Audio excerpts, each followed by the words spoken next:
Alright class, assalamu alaikum. If you can see my screen and you can hear me. Alright class, assalamu alaikum. If you can see my screen and you can hear me, write yes in the chat room so we can collectively start our class.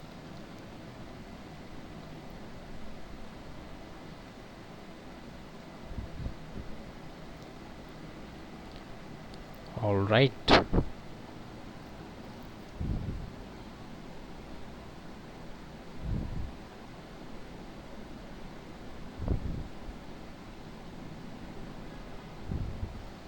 Okay, so let's continue where we left off in the last class. I think we were talking about operator overloading कि operator को हम overload करना चाह रहे थे using some technology, using some technique. और operator को जब हम ओवरलोड करेंगे तो वी विल सी के how can we use an operator of primitive types with an operator of any other type और any other user defined type. So सबसे पहले हम वो कोड ओपन कर लेते हैं जो कि लास्ट क्लास में हमने जहाँ पर बात छोड़ी।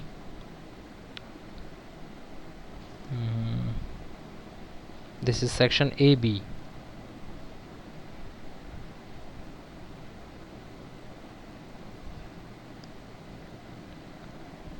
Okay, so the code is opening. फिर हम इस पर बात करते हैं। अहमद अब्दुल्ला कह रहे हैं कि सर आज क्विज़ है, आगे क्वेश्चन मार्क नहीं है। इसका मतलब ये है कि सर आज क्विज़ है। ठीक है भाई, है तो है, हम क्या कर सकते हैं, बना देते हैं क्विज़, ले लेते हैं सबसे। राइट, सारी क्लास बता दें, ले लें फिर आज क्विज़।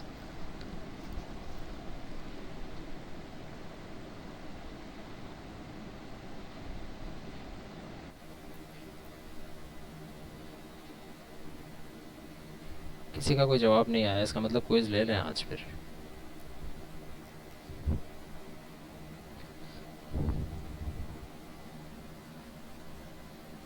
सर 1 वीक का गैप देते हैं, चलें गैप दे देते हैं। भाई मैंने तो नहीं कहा, ये अहमद अब्दुल्ला ने कहा है इसका गला पकड़ो पकड़ जाके। क्यों कहा भाई? और टाइपिंग मिस्टेक है सिर्फ इसकी बेचारे की, इसने क्वेश्चन मार्क नहीं लगाया। फिर भी इस पे सज़ा तो बनती है कि आपने क्वेश्चन मार्क नहीं लगाया, फिर भी क्विज़ का नाम आपने ले लिया ऐसी सिचुएशन में जब क्विज़ नहीं होना चाहिए। तो इसमें सज़ा होनी चाहिए, ज़रा सज़ा मुख्तस करें, क्या कर सकते हैं हम। ऐसी सज़ा तो हम कोई नहीं दे सकते जिस जो कि फ़िज़िकली मुमकिन हो because of quarantine.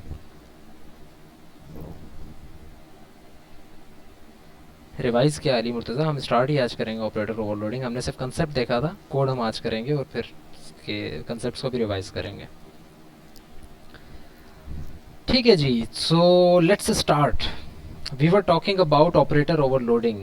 Actually operator overloading का काम क्या है उसको हम दोबारा से भी डिवाइस कर लेंगे, लेकिन फर्स्ट ऑफ ऑल मैं ये कहता हूँ आपको कि लेट्स सपोज कंटेनर क्लास कौन सी है हमारी, अकाउंट की क्लास है ना। हाँ, लेट्स सपोज ये अकाउंट की क्लास है। अगर मैं इसको कोड को रन करूँ तो क्या क्या इसमें प्रिंट हो रहा है? बहुत कुछ हो रहा है। लेट्स सी क्या क्या हो रहा है। Wow, there is an error. क्या एरर है? एरर क्या है बताएं जल्दी से। ये कोड चूंकि मैंने उस दिन के बाद आज ही खोला है और ये आप लोगों के साथ लेकिन मैं शेयर कर चुका हूँ, तो अगर किसी ने ये कोड निकाल कर देखा होगा, चलाया होगा, तो उसको खुद ही पहला पहला एरर यही आया होगा उसके पास भी। एनीवन? एनीवन?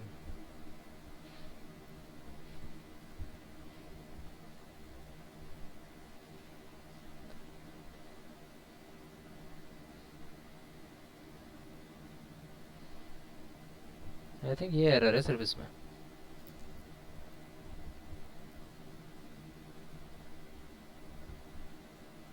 एक और एरर आ गया, z इक्वल टू एक्स नहीं हो सकता। क्यों नहीं हो सकता भाई?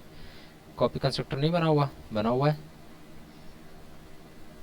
ये रहा हमारा copy constructor. Conversion from accounts direct to non scalar type account.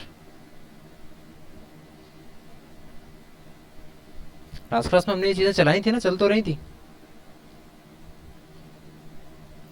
Anyone help me out please.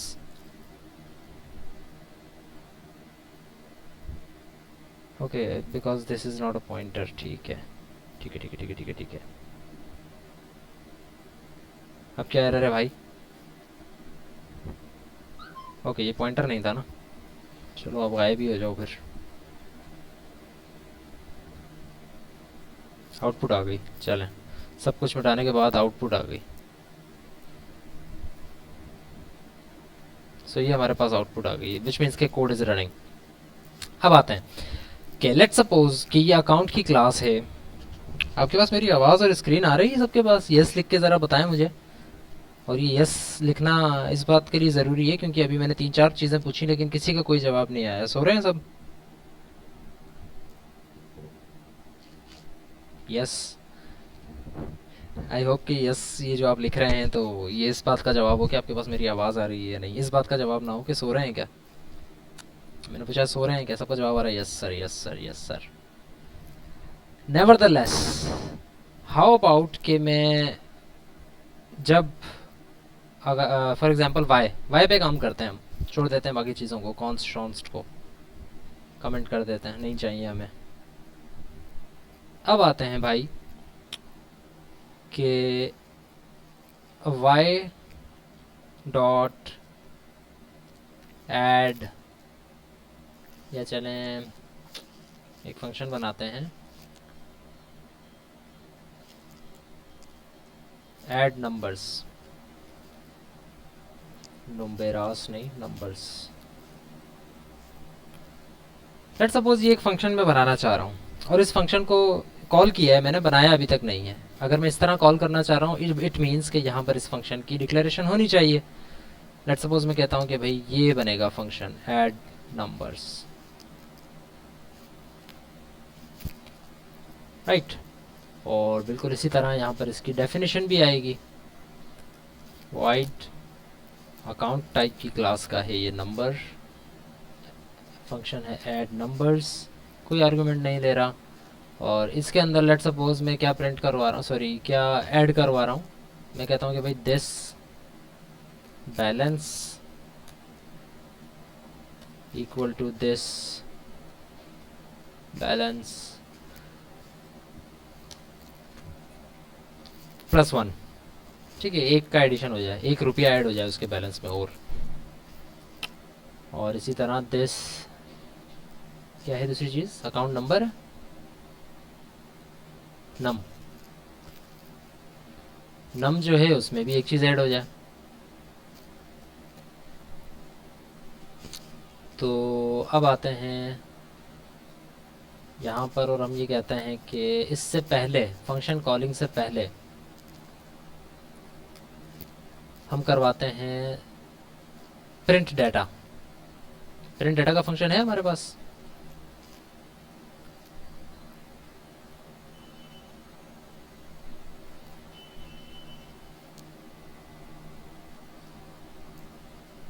Okay, primes मान कह रहे हैं कि एक नई फाइल बना दें, इसमें कुछ ज़्यादा कन्फ्यूजन हो रही है। चलो एक नई फाइल बना लेते हैं, कोई इशू नहीं। एक नई फाइल बना लेते हैं, छोड़ते हैं इसको, सेव कर देते हैं। हम इस प्रोजेक्ट को करते हैं क्लोज़। फिर आप हेल्प कीजिएगा मेरी साथ साथ लिखने में सारी चीज़ें, बिकॉज 0 से स्टार्ट कर रहे हैं हम। न्यू प्रोजेक्ट,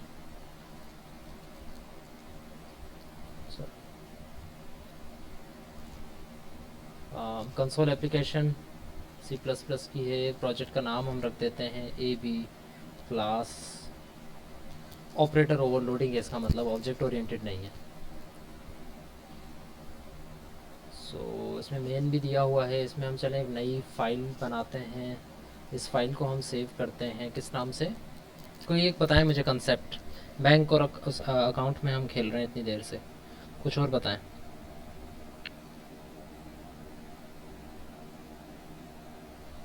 कोई और कंसेप्ट बताएं। बैंक अकाउंट, टीचर उसको भी छोड़ दें, टीचर स्टूडेंट वाली भी हम कोड कर रहे थे दूसरे सेक्शन में काफ़ी।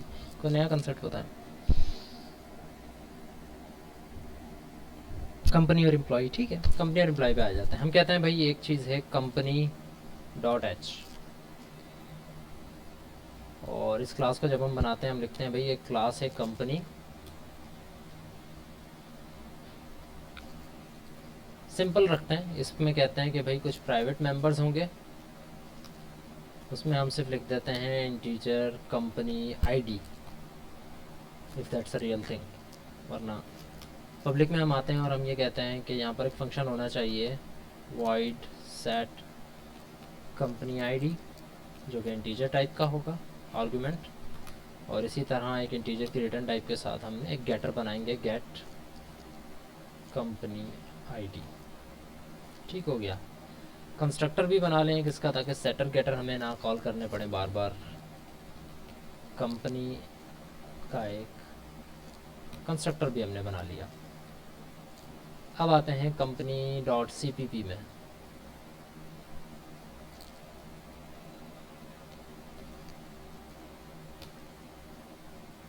ठीक जी। तो यहाँ पे सबसे पहला काम हम करेंगे हैश इंक्लूड आयो स्ट्रीम, प्रिंटिंग वगैरह हम करना चाह रहे हैं यहाँ पे।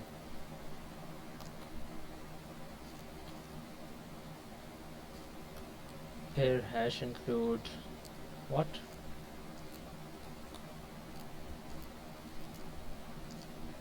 Company dot h using name space st। And अब आते हैं कंपनी टाइप के फंक्शंस को डिफाइन करना। सबसे पहले कंस्ट्रक्टर को डिफाइन कर देते हैं, इंटीजर v, और किसको साइन होगा ये, company ID equal to v।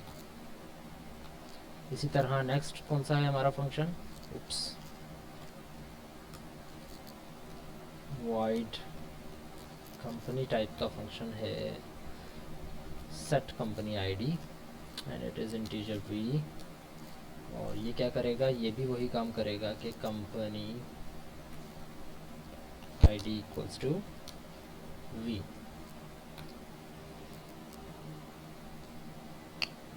Okay. एक और अब्दुल करीम कह रहे हैं कि कंपनी एम्प्लॉय के बजाय, जब मैंने पूछा था कि कौन सी बनाएं तो वो कह रहे थे फूड और इंग्रेडिएंट्स की बना लें, तो वो भी हम बना सकते हैं। लेकिन आई थिंक ये जो कंसेप्ट है ये ज़्यादा बेहतर तब रहेगा जब आप कंपोजिशन कर रहे होंगे। A food is composed of some types of ingredients, ingredient की अलग क्लास और फूड की अलग हो, तो कंसेप्ट से रिलेटेड हम बात पे आ जाते हैं। तो इस पर भी हो सकता था, लेकिन it is a very feasible solution अगर आप वहाँ पर करें। सो नॉनदलेस अब आते हैं नेक्स्ट चीज़ के ऊपर कि int company set company ID, sorry get company ID. और यहाँ पे क्या होना चाहिए, इस फंक्शन में क्या होगा,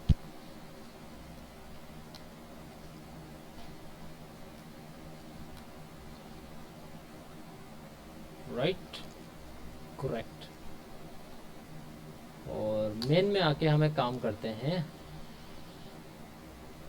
ये चलें यहाँ पर एक और फंक्शन भी बना लेते हैं कंपनी डॉट h में, void प्रिंट का एक फंक्शन बनाते हैं, या प्रिंट डाटा का एक फंक्शन बनाते हैं। इस फंक्शन का काम सिर्फ इतना सा होगा कि ये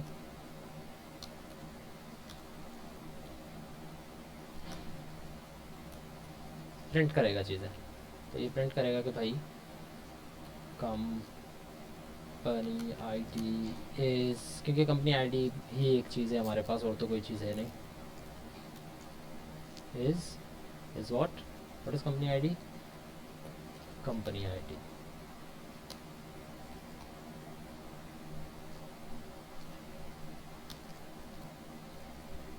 ठीक हो गया जी, कंपनी आईडी इसका काम सिर्फ इतना सा है।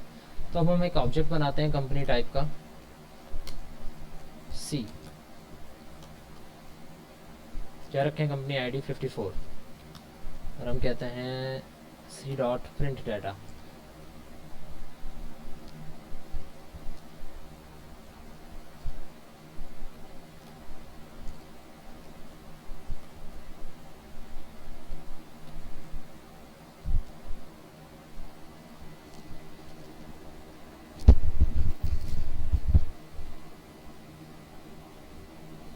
कोमापनी हो गया, कोमापनी, टाइपिंग मिस्टेक। आउटपुट आ गई हमारे पास कि भाई company date ID is 54, right. It's pretty simple now. So अब हम आते हैं, लेट्स सपोज कि मैं ये चाह रहा हूँ कि कंपनी आईडी के अंदर 54 के बजाय 55 हो जाए। मैं ये कहता हूँ कि भाई सी डॉट ऐड आईडी का एक फंक्शन बनाता हूँ। यहाँ पर ये कहते हैं कि void add id का एक फंक्शन है, और इस फंक्शन में पता है क्या होगा, एक नया फंक्शन में बना रहा हूँ, void कंपनी ऐड आईडी। इसका काम सिर्फ ये होगा कि जो कंपनी आईडी है उसको ये चेंज कर देगा जिस तरह सेट कंपनी आईडी कर रही है, लेकिन सिर्फ एक का इजाफा करेगा। कोई बात समझाने वाली इसमें ऐसी है नहीं। तो ये प्रिंट डाटा में अगर ऐड आईडी के बाद कॉल कर रहा हूँ, इससे पहले भी कर रहा हूँ, इससे बाद भी कर रहा हूँ, हमें डिफरेंस पता लग जाएगा कि क्या है। और डिफरेंस ये है कि पहले कंपनी आईडी थी 53, इसके बाद क्या हो गई 55, क्योंकि ऐड आईडी हो गई। लेट्स सपोज मैं इसमें एक और चीज़ भी ऐड कर देता हूँ, से इंटीजर, और बताएं कोई इंटीजर टाइप की क्या चीज़ हो सकती है कंपनी आईडी के अलावा, हेल्प मी आउट।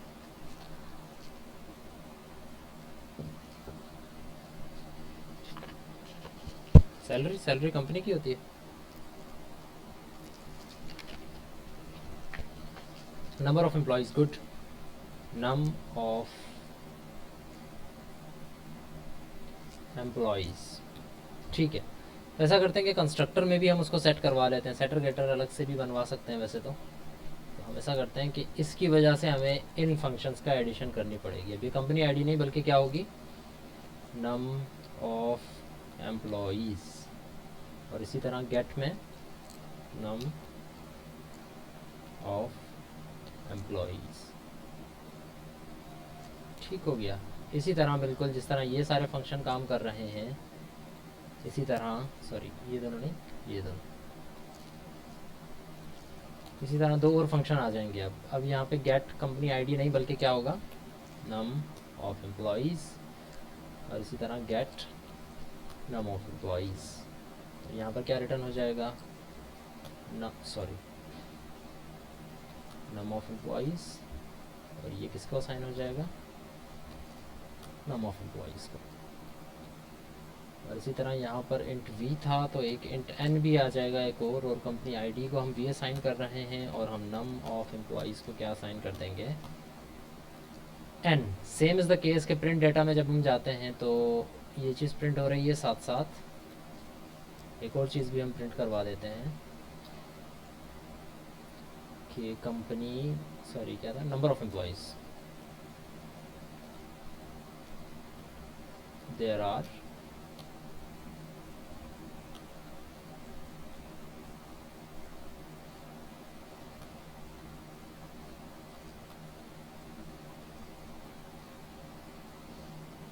एम्प्लॉयज़, ठीक हो गया जी। अब इसी तरह जब आईडी, ऐड आईडी का फंक्शन जब मैं कॉल करूँगा तो सिर्फ आईडी में ऐड ना हो बल्कि किस में ऐड हो जाए, और नंबर ऑफ एम्प्लॉयज़ में भी ऐड हो जाए। Again number of employees equal to number of employees plus 1। अब देखते हैं कि भाई ये प्रिंट डाटा ऐड आईडी के बाद क्या क्या हुआ है। चलें ऐड का फंक्शन बनाते हैं सिर्फ, क्योंकि आईडी तो ऐड नहीं हो रही ना, सिर्फ अब तो नंबर ऑफ एम्प्लॉयज़ भी ऐड हो रहे हैं, तो फंक्शन सिर्फ है ऐड का।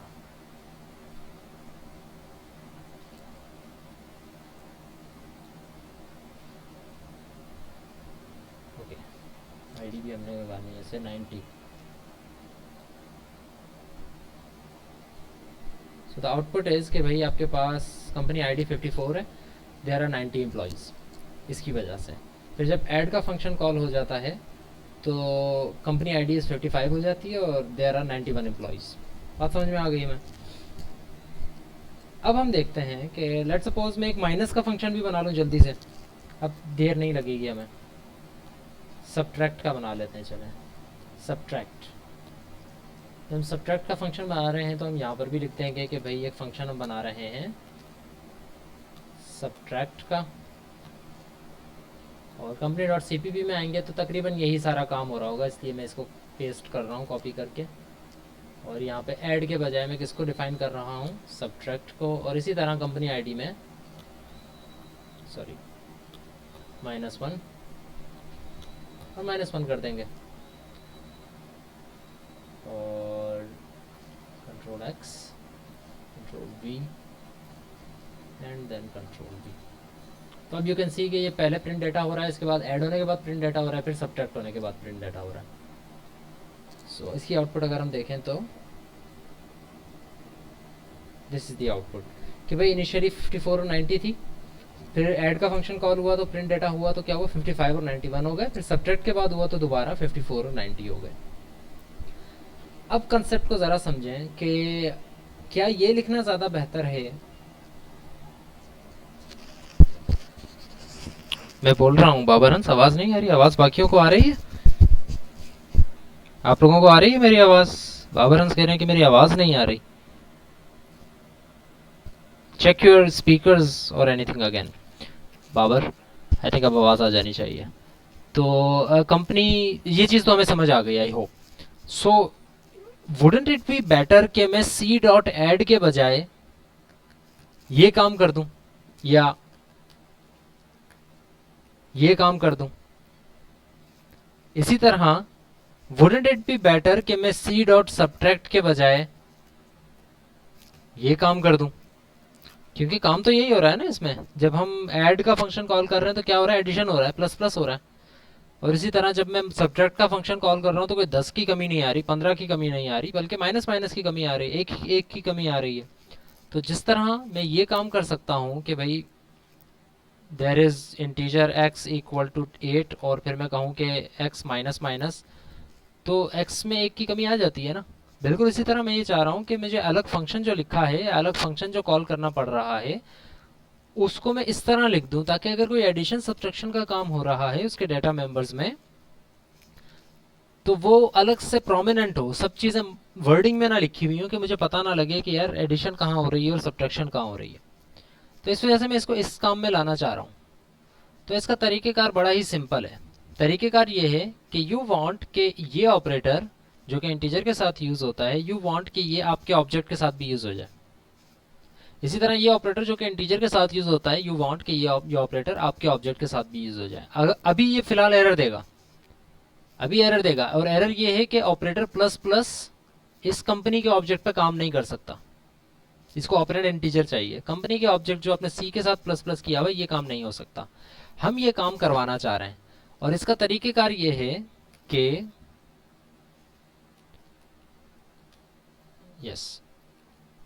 इसका तरीक़ेकार ये है कि मैंने जब ऐड का फंक्शन लगाया है, बिल्कुल जिस तरह ऐड का फंक्शन लिख रहा हूँ इसी तरह मैं एक और फंक्शन लिखूंगा और उस फंक्शन का नाम क्या रख दूंगा, सॉरी प्लस प्लस।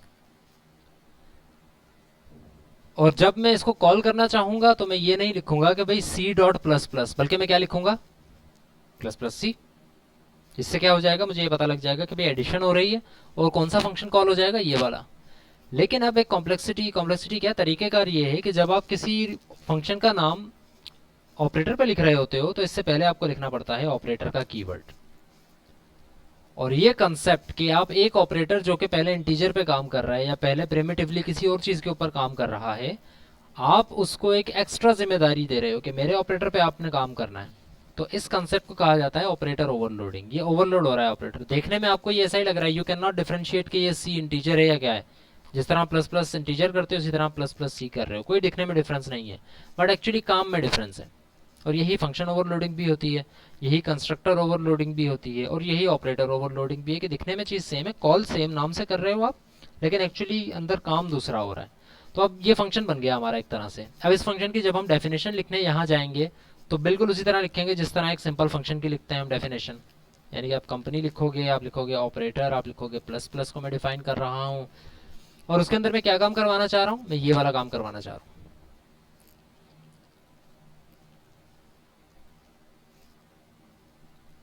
ठीक हो गया? अब देखते हैं कि कोई एरर तो नहीं है। अब अगर आप देखो तो पहला एरर आ रहा है कि माइनस माइनस जो है वो कंपनी के लिए नहीं है, प्लस प्लस पे एरर नहीं आ रहा। तो हम क्या करते हैं, माइनस माइनस के लिए भी एक फंक्शन बना देते हैं, बिल्कुल इसी तरह जिस तरह हमने प्लस प्लस को ओवरलोड किया है इसी तरह हम माइनस माइनस को भी ओवरलोड कर लेते हैं। और बिल्कुल इसी तरह जिस तरह ये है उस तरह हम एक और फंक्शन बनाते हैं जो कि माइनस माइनस को ओवरलोड करे। और वो एडिशन ना करे ऑब्वियसली, बल्कि माइनस माइनस करे, राइट। इसको मैं कमेंट कर देता हूँ, पुराने फंक्शंस को हम छोड़ रहे हैं फिलहाल।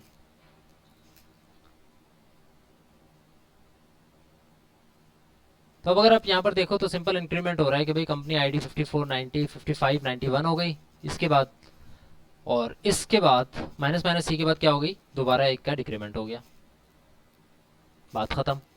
अब इन फंक्शन का कोई काम नहीं रहा, जो काम ऐड और सी डॉट सब्ट्रैक्ट और इस तरह करने थे मुझे, वो काम अब मैंने ऑपरेटर्स के थ्रू कर लिया।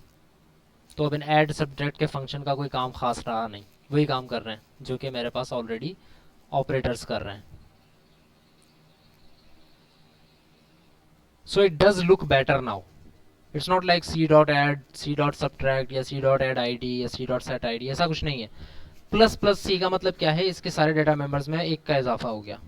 माइनस माइनस सी का मतलब क्या है, इसके सारे डेटा मेंबर में एक का जो है वो डिक्रीमेंट हो गया।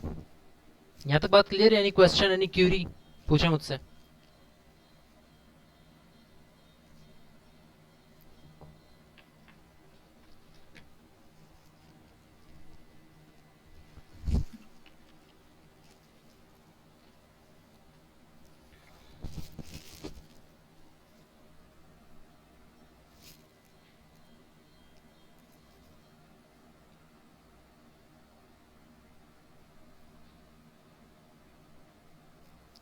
हम ना अबित पूछ रही है कि सर इस तरह मल्टीप्लाई और डिवाइड भी कर सकते हैं। बिल्कुल कर सकते हैं। कुछ ऑपरेटर्स के अलावा हम तकरीबन सारे ऑपरेटर्स को जो है वो ओवरलोड कर सकते हैं। ये सी प्लस प्लस हो सकता है या नहीं, अब्दुल करीम पूछ रहे हैं। ये क्वेश्चन मैं चाह रहा था ना आए मेरे पास, इस वजह से नहीं कि आपको पता होना चाहिए कि ऐसा क्या है, बल्कि इस वजह से because I did not run it my self. Run होना चाहिए या नहीं, देखते हैं क्या है, शायद एरर आए। I am not confirmed about that.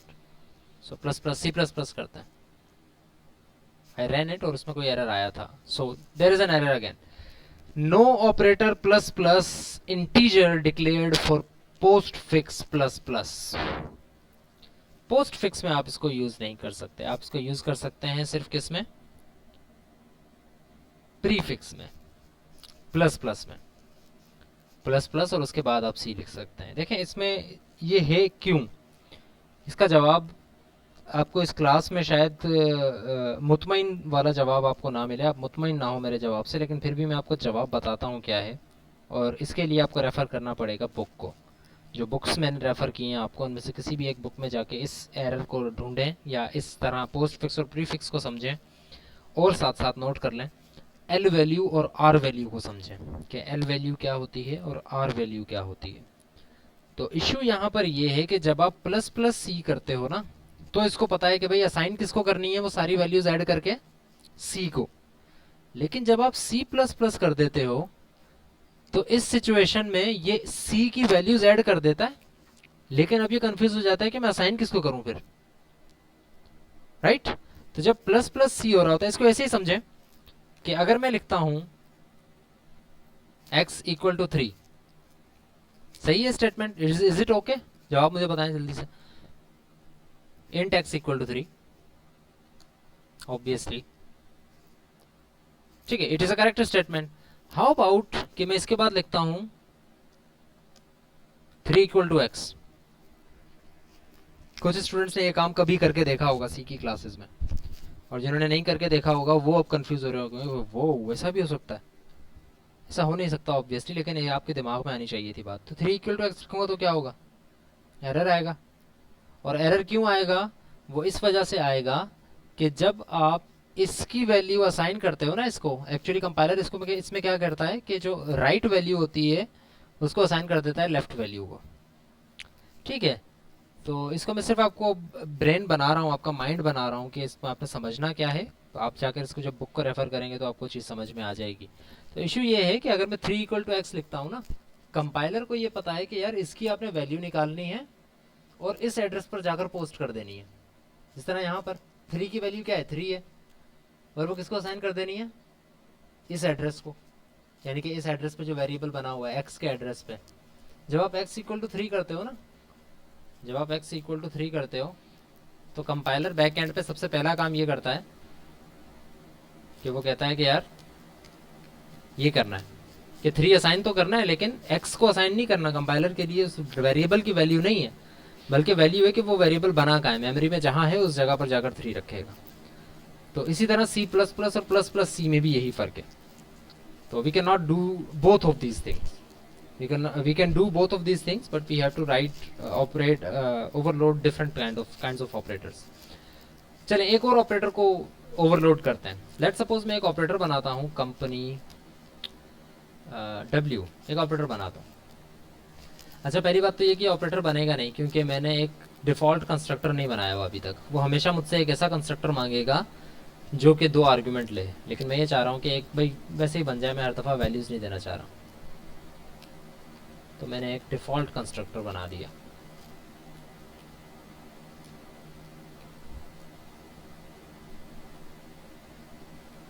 करेगा कुछ नहीं, ये कंस्ट्रक्टर खाली है, बस बना देगा। सो जब मैं ये चाह रहा हूँ कि मैं एक और ऑब्जेक्ट बनाऊँ W,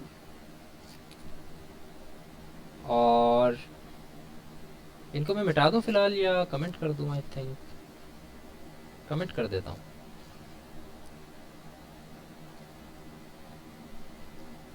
Oh, not return 0. Return 0 is important to us. So I want के एक और ऑब्जेक्ट बनाते हैं, चलें W, और इसको मैं कह देता हूँ कि 10 और 30 है।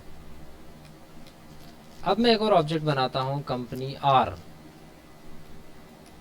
और मैं ये कहता हूँ कि R इक्वल टू C+W। मैंने कुछ किया नहीं है, मैंने सिर्फ 1-2 स्टेटमेंट्स लिखी हैं, and I want you to answer कि मैं क्या चाह रहा हूँ कि R में क्या वैल्यूज़ आ जाएं, इन 2 वैल्यूज़ के अंदर क्या वैल्यूज़ आ जाएं। R की कंपनी आईडी में क्या क्या करना चाह रहा हूँ, R की कंपनी आईडी में क्या करना चाह रहा हूँ। what number do I want as company ID of R? 54, 10, 55, 53. I want 64. Good, you are catching it। कि मैं क्या चाह रहा हूँ कि R की जो कंपनी आईडी है वो हो जाए C की कंपनी आईडी प्लस W की कंपनी आईडी, और इसी तरह R की जो वो है क्या चीज़ थी दूसरी, नंबर ऑफ एम्प्लॉयज़, वो क्या हो जाने चाहिए, वो हो जाने चाहिए 120। कि भाई C की कंपनी एम्प्लॉयज़ और उसकी कंपनी एम्प्लॉयज़, तो ये दोनों ऐड हो जाने चाहिए। तो अब इस सिचुएशन में पहला काम तो मैं ये कर सकता हूँ, लेट्स सपोज कि भाई मैं अलग अलग फंक्शन बनाऊँ। मैं कहूँ कि भाई r.add कंपनी आईडी, और उसमें मैं दोनों C को W को पास कराऊँ, राइट। अगर हमें ऑपरेटर ओवरलोडिंग का नहीं पता होता तो हम ये काम कर रहे होते हैं। और इसी तरह r.add add number of employees, और उसमें भी हम C और W को असाइन करवाएं, और फिर हम जाएं कि इन दोनों फंक्शंस को जाकर डिक्लेयर करें, इन दोनों को एज एन आर्ग्यूमेंट दोनों ऑब्जेक्ट्स दें, उसमें फिर दिस को और C को और टेम्प को अलग अलग लेकर उनकी एडिशन करवा के असाइन करवाएं, और फिर उससे रिटर्न करवाएं वैल्यूज़ R के अंदर, राइट। तो इसके अंदर काफ़ी इश्यूज़ हैं, और अगर आप इसको देखें तो ये बड़ी सिंपल से आपको बात समझ में आ गई कि काम क्या हो रहा है। ये सबसे पहला फ़ायदा हो गया ऑपरेटर ओवरलोडिंग का, और सबसे बड़ा फ़ायदा यही है कि देख के ही आपको पता लग जाता है कि एक्चुअली काम क्या हो रहा है यहाँ पे, राइट। अलग अलग फंक्शंस बार बार कॉल हो रहे हैं, तो आपको देखना पड़ेगा, अच्छा ये आर्गूमेंट्स ले रहा है, ये कौन से आर्गूमेंट्स ले रहा है, कितने ले रहा है, नाम क्या है इसका, अच्छा ये काम कर रहा है, रिटर्न किसको करेगा। अभी आपको एग्जैक्टली चीज़ समझ में आ रही है कि we want R C+W, that's it. अब इस फंक्शन की हम लिखना चाहते हैं डेफिनेशन, यानी कि फंक्शन की नहीं, हम लिखना चाहते हैं इस ऑपरेटर की डेफिनेशन। तो जब हम इस ऑपरेटर की डेफिनेशन लिख रहे होंगे तो हमें कुछ चीज़ों का ध्यान रखना पड़ेगा कि हम कैसे लिखें। सबसे चले ऐसा करते हैं, क्या क्या इश्यूज आ सकते हैं इसके अंदर। अभी तक तो हमने प्लस प्लस सी को किया है ना, यूनरी ऑपरेटर को किया है। कैसे ऑपरेटर को ओवरलोड किया था सबसे पहले हमने, जिसको सिर्फ एक ऑपरेंड चाहिए था सी, यहाँ पे कहीं एक और W नहीं था, यहाँ पे कोई और चीज़ नहीं थी, सी था सिर्फ। और हम जब यहाँ पर लिखते हैं इसके सी में जाके माइनस माइनस में जाके कंपनी आईडी, तो इसको पता होता है किसकी कंपनी आईडी, इसको पता होता है किसके नंबर ऑफ एम्प्लॉयज़, किसके सी के, एक ही ऑब्जेक्ट से कॉल किया है ना आपने। लेकिन अगर आप यहाँ पर देखो तो यहाँ पर 3 ऑब्जेक्ट्स आ गए, C, W और R। सो इस सिचुएशन में अब हम ये नहीं लिख सकते भाई company ID equal to this plus this, नहीं लिख सकते। क्यों नहीं लिख सकते? क्योंकि कंपनी आईडी उसको पहले ये बताना होगा कि भाई किसकी कंपनी आईडी, आर, सी या डब्ल्यू की। तो क्या हम उसको आर्गुमेंट्स में पास करें, किस तरह पास करें? एक मिनट के लिए ज़रा इस पर सोचें और मुझे बताएं कि क्या होना चाहिए या इसमें क्या क्या और कॉम्प्लेक्सिटीज़ हैं। Think on it.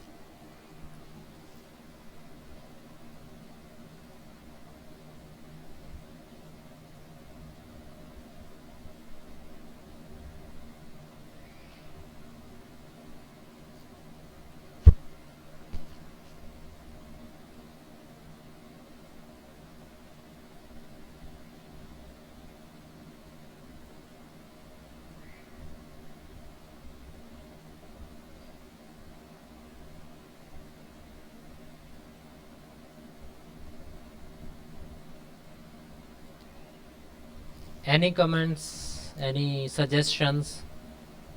Raise hand करें तो मैं माइक भी ओपन कर दूंगा आपका, if you want to talk.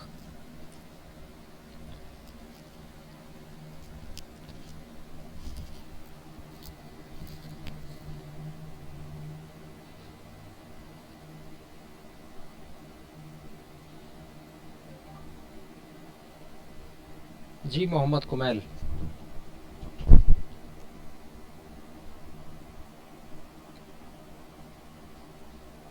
No, okay. Raise hand again if you want to talk, if you want to say something, or just write it in our chat room.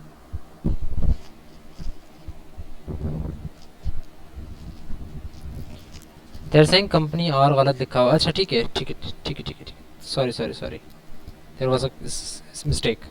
All तो मैंने ये अभी चलाया नहीं है कोड, मुझे पता है कि इसमें अभी हमने ओवरलोड ही नहीं किया। सी प्लस डब्ल्यू आप कर ही नहीं सकते अभी तो। No one, no comment, no suggestion. Okay, let's move forward then. So what we want to do, we want कि c plus w, c की वैल्यूज और w की वैल्यूज में एडिशन हो और वो नए ऑब्जेक्ट को असाइन हो जाए। तो बिल्कुल इसी तरह जिस तरह आपने प्लस प्लस को ओवरलोड किया, बिल्कुल इसी तरह हम ओवरलोड अब किसको करना चाह रहे हैं?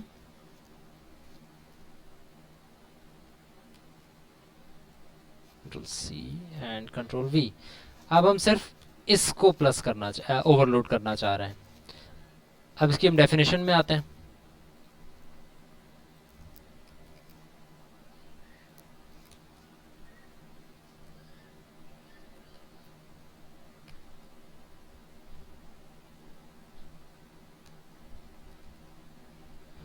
अब अगर आप यहां पर नोट करें तो यू विल सी कि हम चाह क्या रहे हैं। जब हम इसको कॉल करेंगे, ये इसकी कॉलिंग है, हम ये चाह रहे हैं कि इसकी कंपनी आईडी में इसकी कंपनी आईडी प्लस इसकी कंपनी आईडी आ जाए। लेट सपोज मैं यहां पर लिखता हूं कंपनी आईडी,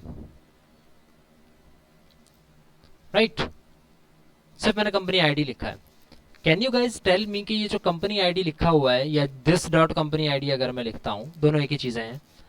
अगर मैं ये लिखता हूं तो यहां पर आर की कंपनी आईडी एक्सेस हो रही है, सी की हो रही है, डब्ल्यू की हो रही है? आर, सी और डब्ल्यू। स्टेटमेंट में कमेंट करके यहीं पर लिख देता हूं ताकि हम बार बार रेफर करेंगे इसको। ये है वो स्टेटमेंट। ये किसको एक्सेस करेगा, राइट? तो there are issues, there is confusion. Few students are saying C, maybe R. Ali Murtaza कह रहे हैं आर, ठीक है। मोहम्मद हन्नान कह रहे हैं मे बी सी हो। अब्दुल समद कह रहे हैं R. So the audience is divided on this. Most of the people are now saying R, कि ये आर का होगा, सी और डब्ल्यू का नहीं होगा। सो हाउ अबाउट कि हम चेक कर लें कि किस चीज का होगा ये। तो अगर मैं यहाँ पे सी आउट करता हूँ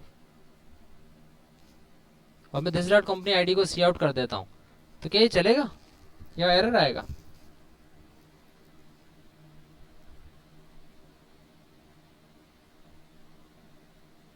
बाबर हंस का जवाब सही है। सही क्या है वो मैंने सवाल नहीं पूछा था, लेकिन वो आगे की बात बता रहे हैं। He is right. So we are talking about कि यहाँ पर अगर मैं दिस कंपनी आईडी प्रिंट करूंगा तो क्या होगा? डब्ल्यू का प्रिंट होगा या सी का प्रिंट होगा या आर का प्रिंट होगा? तो इस चीज को चलाकर हम देखना चाहें तो लेट्स सपोज मैं इसको चलाता हूं।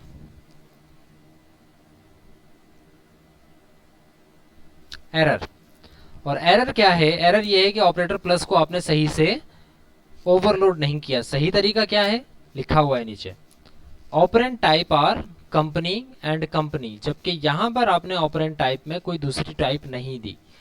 जब कभी आप, चलें ये लिखा रहे फिलहाल, जब कभी आप किसी बाइनरी ऑपरेटर को, बाइनरी ऑपरेटर का मतलब ये है जो कि एक से ज़्यादा ऑपरेंड्स पे काम करता हो, प्लस प्लस तो सिर्फ उसको एक ही चाहिए, लेकिन प्लस जो है उसको दोनों तरफ चाहिए चीज़ें। तो जब एक बाइनरी ऑपरेटर को आप ओवरलोड करते हैं तो पहला ऑपरेटर यानी कि ये वाला ऑपरेटर सी जो है ये तो यहाँ पर एक्सेस हो जाएगा इससे। दूसरे ऑपरेटर को एक्सेस अगर आपने करना है तो इट इज़ नेसेसरी कि इसके अंदर उस टाइप का एक आर्गुमेंट पास हो, एक आर्गुमेंट पास हो, क्योंकि हमें एक से ज्यादा ऑब्जेक्ट्स की जरूरत है ना, यहाँ पे सिर्फ एक से एक की तो जरूरत नहीं है। अगर एक की जरूरत होती तो जिसके थ्रू ये कॉल हो रहा है यानी कि सी के थ्रू ये कॉल हो रहा है तो हम उसको एक्सेस कर लेते हैं, लेकिन हमें एक से ज्यादा डब्ल्यू को भी एक्सेस करना है, आर को भी एक्सेस करना है, तो हमें आर्ग्यूमेंट्स की तादाद लेनी पड़ेगी। तो हम ये चाहते हैं कि भाई यहाँ पे एक आर्ग्यूमेंट आएगा से टेम्प, मैंने एक आर्ग्यूमेंट बना दिया कंपनी टेम्प। अब बताएं कि अगर मैं दिस कंपनी आईडी करता हूं तो क्या प्रिंट होगा, चले मैं ही बता देता हूं, सी प्रिंट होगा, सी की कंपनी आईडी। और अगर मैं प्रिंट करता हूं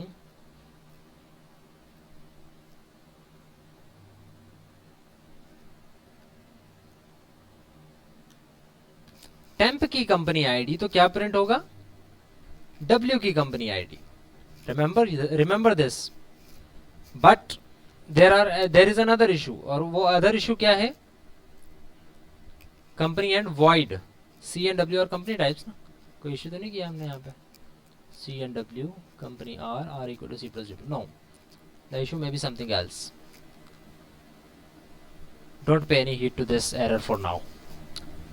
सो अब हमारा मसला ये हो गया कि हमारे पास दिस कंपनी आईडी भी है, टेम्प डॉट कंपनी आईडी भी है, but we are not, we don't want कि हम इनको सी आउट करवाएं। हम क्या चाह रहे हैं कि हम इनको ऐड करवाएं। क्या चाह रहे हैं हम, कि हम टेम्प की जो भी हो यानी कि जो भी आपका आर्ग्यूमेंट है डब्ल्यू है उसको ऐड करवाएं दिस में। अब रिमेंबर कि जब भी कोई बाइनरी ऑपरेटर कॉल होता है, कभी भी आपने यहां पर जाकर इस तरह नहीं लिखा होगा मेन के अंदर, for example there are a few integers present, कभी भी आपने मेन में जाकर ये नहीं लिखा होगा कि भाई u प्लस टी, बात खत्म। ऐसा तो कभी नहीं किया आपने। बाबरंस मैंने डॉट इसलिए यूज किया क्योंकि टेम्प जो है वो पॉइंटर नहीं है, टेम्प एक ऑब्जेक्ट है जबकि दिस एक पॉइंटर है। सो आपने कभी ये नहीं किया, आपने जब भी किया आपने ये किया कि जब भी किसी बाइनरी ऑपरेटर को कॉल किया तो उससे आपने कोई ना कोई वैल्यू लाजमी रिटर्न करवाई और वो आपने कहीं सेव करवाई। कभी आपने ऐसा नहीं किया कि आपने कोई बाइनरी ऑपरेटर यूज किया और उसकी वैल्यू आपने रिटर्न ही ना करवाई हो, कभी भी ऐसा नहीं किया ना आपने, क्योंकि बाइनरी ऑपरेटर का काम सिर्फ ये नहीं होता कि उसने दो चीज़ों को ऐड करना है, उसने ऐड करके रिजल्ट आपको वापस भी करना है, वो ऐड करके अपने पास तो नहीं रखेगा सिर्फ। तो इस सिचुएशन में हमारे पास भी ऐसा ही है कि जब आप इन दोनों को ऐड करवा रहे हो तो चलो आपने आर्गुमेंट तो पास कर दिया, सी यहाँ पर आ गया यानी कि दिस में, और डब्ल्यू जो है वो यहाँ पर चला गया, लेकिन उसको आपने रिटर्न भी तो करवाना है। अब रिटर्न टाइप आपकी फिर वॉइड नहीं हो सकती, रिटर्न टाइप क्या होगी आपकी, कंपनी टाइप की होगी, क्योंकि आप रिटर्न करवा के किस में स्टोर करवाना चाह रहे हो, रिटर्न टाइप के क्या होना चाहिए, आर ही होना चाहिए, ऑब्जेक्ट होना चाहिए। तो हम अब ये करते हैं कि इसमें एक नया ऑब्जेक्ट बनाते हैं कंपनी टाइप का, फॉर एग्जांपल उस ऑब्जेक्ट को नाम में दे देता हूं Q, और हम ये चाहते हैं कि ये जो दोनों चीजें ऐड हो रही हैं ये दोनों चीजें ऐड होके Q के कंपनी आईडी में सेव हो जाए, और बिल्कुल इसी तरह Q में Q का जो नंबर ऑफ एम्प्लॉइज है वो किसके बराबर हो जाए, this number of employees plus temp number of employees। और इसके बाद आखिरी स्टेटमेंट क्या होगी ये अगर मुझे आप सब बता दें तो बड़ा मजा आ जाएगा। नहीं होगा क्विज साद इब्राहिम, नहीं होगा आज क्विज, नेक्स्ट वीक होगा इंशाल्लाह। आखिरी स्टेटमेंट बता दें क्या होनी चाहिए। Abdul Karim, good, I want answers from a few other students as well. C out करवाएंगे Mudassir Akram, no.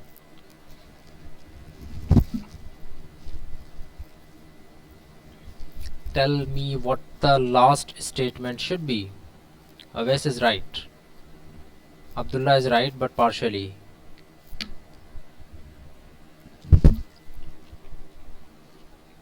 Ali Murtaza is right as well. हमने क्या करना है, रिटर्न करवाना है, क्योंकि रिटर्न टाइप है यहाँ पर, तो हम रिटर्न करवा देंगे क्यू. अब ये क्यू कहाँ जाकर सेव हो जाएगा, आर में.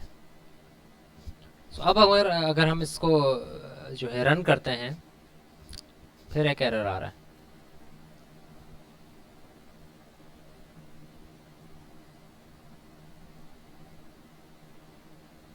व्हाट?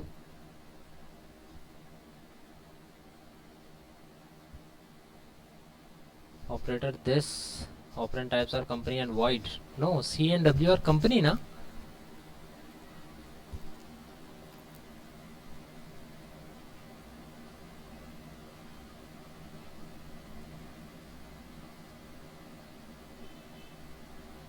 Bear with me, जरा मुझे एरर ढूंढ के बताएं क्या है. Company and void.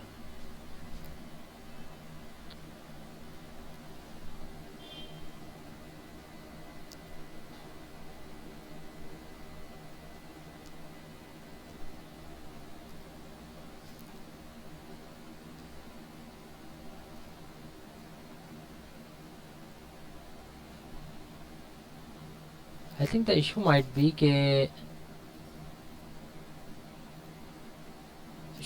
that ये जो नंबर ऑफ एम्प्लॉयज़ है इसको मैं डायरेक्ट असाइन कर रहा हूँ. आई थिंक मुझे सेट नंबर ऑफ एम्प्लॉयज़ को कॉल करना चाहिए. Set number of employees.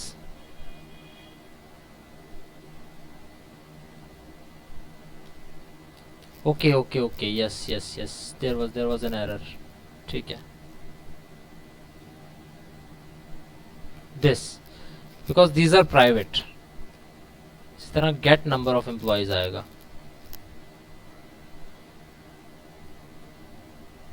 And यहाँ पर भी gate number of employees.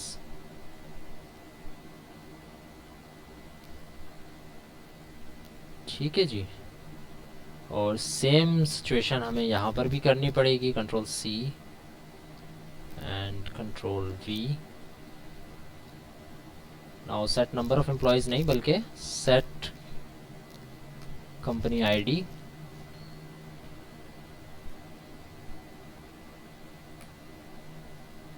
Gate company ID, sorry.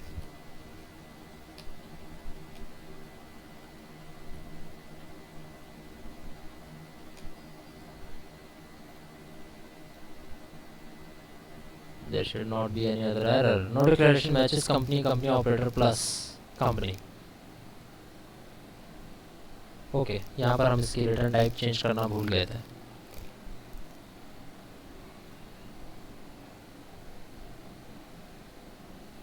Alright, the operator, the answer is there. Output is there. और ये आपके पास आउटपुट आ रही है. कुछ प्रिंट नहीं हो रहा बिकॉज हमने कुछ प्रिंट करवाया ही नहीं.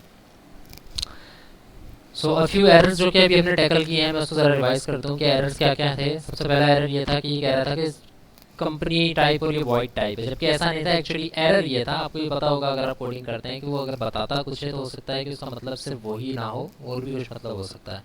तो it was actually trying to access Q dot number of ID, number of company ID. जब वो एक्सेस कर रहा था तो एक्चुअली दैट वाज प्राइवेट, वो उसको एक्सेस नहीं कर पा रहा था. और वो ये समझ रहा था कि जब आप इसको एक्सेस करवाना चाह रहे हो तो आपकी डेटा टाइप वॉइड है. तो वो प्राइवेट है, इस वजह से हमें सेटर्स और गेटर्स को यूज़ करना पड़ेगा रादर देन कि आप डायरेक्ट यूज़ करें, क्योंकि यहाँ पर सिर्फ आप दिस की कंपनी आईडी को एक्सेस कर सकते हो. इसके अलावा आप किसी चीज़ की कंपनी आईडी को एक्सेस नहीं कर सकते, क्योंकि उसके आप प्राइवेट फंक्शन में होगे, लेकिन टेम्प के प्राइवेट फंक्शन में आप नहीं होगे, क्यू के प्राइवेट फंक्शन में आप नहीं होगे. इसलिए आपको यहाँ पर उसके गेटर सेटर्स यूज़ करने पड़ेंगे. सो अभी हमने प्रिंट नहीं करवाया कुछ भी, अब हम प्रिंट करवाते हैं. अच्छा, किसका डेटा प्रिंट करवाना चाह रहे हैं हम, आर का, सी का या डब्ल्यू का? आर का प्रिंट करवाना चाह रहे हैं. गुड.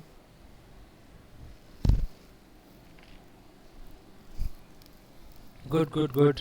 आर का हम प्रिंट करवाना चाह रहे हैं. वैसे प्रिंट तो हम सी का भी करवाना चाह रहे होते हैं, डब्ल्यू का भी करवाना चाह रहे होते हैं, बट यहाँ पर जो हमारा काम है वो आर से काम है कि क्या आर में सी प्लस डब्ल्यू आया भी है या नहीं आया. Let's check it out. R dot print data.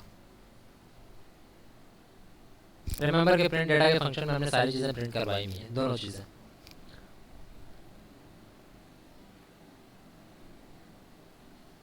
There is the output and you can see कि कंपनी आईडी आर की क्या हो गई 64 और कितने एम्प्लॉयज हो गए उसमें 120। And this did not happen because I wrote कि भाई C dot add I D या W dot add I D और वो असाइन किया, रिटर्न किया, फिर सेट किया आर में। मैंने सिर्फ और सिर्फ लिखा R equal to C plus W और उसने वो सारी चीज़ें जो कि सी की थी उनको ऐड कर दिया डब्ल्यू के साथ और असाइन कर दिया आर को।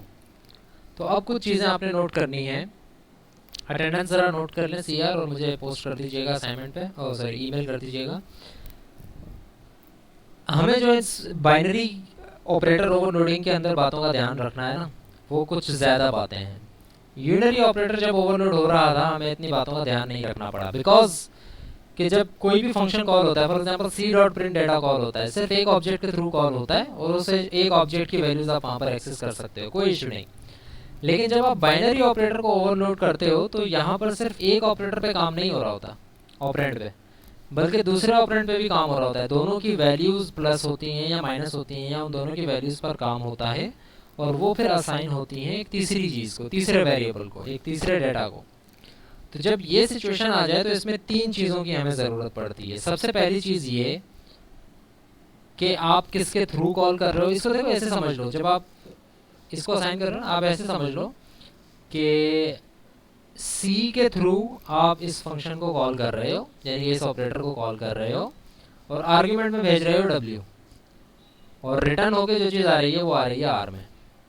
ये हो रहा है एक्चुअल काम यहाँ पे, although this is not a valid statement, but actually ये काम हो रहा है कि जब आप ये लिखते हो तो ये प्लस का फंक्शन कॉल होता है, यानी कि ये वाला फंक्शन,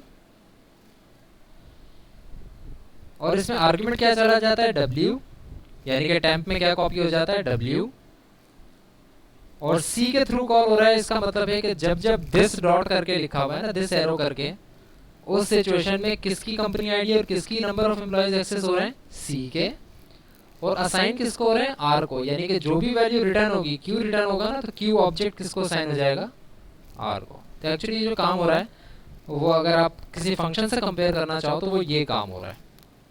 मैं इसको कमेंट कर रहा हूँ फिलहाल। तो ये चीज़ जब आप चलाओगे तो आपको नज़र आ रहा है कि आउटपुट के अंदर दोनों चीज़ें ऐड हो रही हैं, राइट। इसी तरह से आप माइनस को भी ओवरलोड कर सकते हो, इसी तरह से आप मल्टीप्लिकेशन को ओवरलोड कर सकते हैं या नहीं।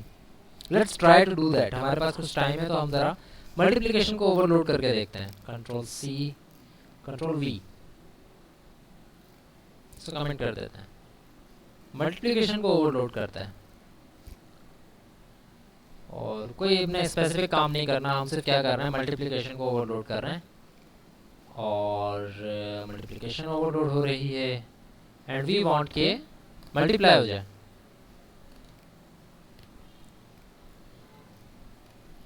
बाकी सारा काम वही है, राइट, और कोई काम ऐसा नहीं है। जी चलेगा या नहीं चलेगा, पोलिंग हो जाए, यस या नो में बताएं, चलेगा या नहीं। 1 2 3 4 5 6 7 8 9 1 9 to 1 नहीं, हाँ दो आ गए जवाब, 10 to 2। मोहम्मद रिजवान का जवाब बड़ा अच्छा है, कह रहे हैं इंशाल्लाह चल जाएगा। There is no yes, there is no no. So जो पलड़ा भारी है वो यस का है स्टूडेंट, ज़्यादातर आई थिंक 12 to 3 का है option.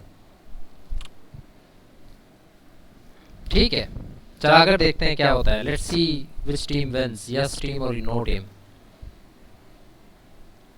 Wow, it is running. It has given me an output and the output is that there are 540 complete ID and 2700 employees. It worked just fine. कुछ पूछ रहे थे students क्या multiply divide को भी कर सकते हैं, तो उनका जवाब मेरे लिए यही था कि मैंने यार कभी करके नहीं देखा, हो सकता है कि कुछ ऑपरेटर्स के लिए इसमें इश्यूज हों। Same is the case, divide करें।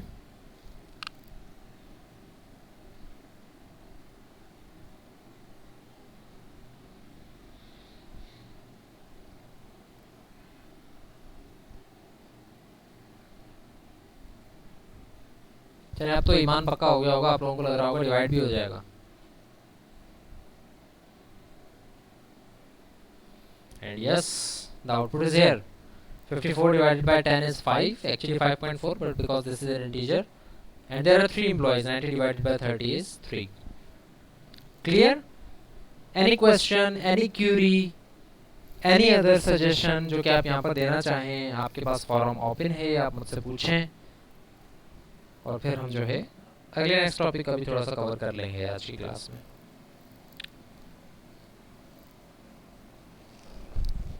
बाबर हंस कह रहे हैं कि मॉड्यूल यूज करें for reminder. Is that a suggestion और is that a question? Module कैसे हम डिफाइन करें, कुछ थोड़ा सा एलॉबरेट कर सकते हैं आप चैट में, जब तक मैं अली मुर्तज़ा की बात सुनूं. जी अली मुर्तज़ा.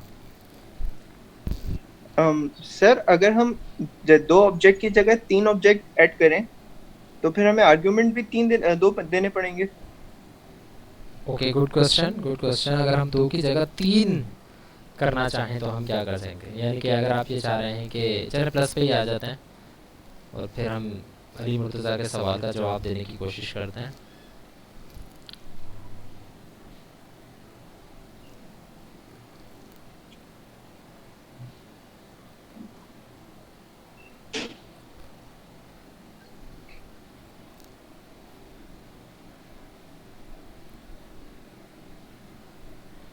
ठीक है, चल रहा है सी प्लस में. Okay, so he is saying कि हाउ अबाउट के हम एक और ऑब्जेक्ट बनाते हैं क्यू. ये चलें कोई नाम दे देते हैं इसको अच्छा सा टी.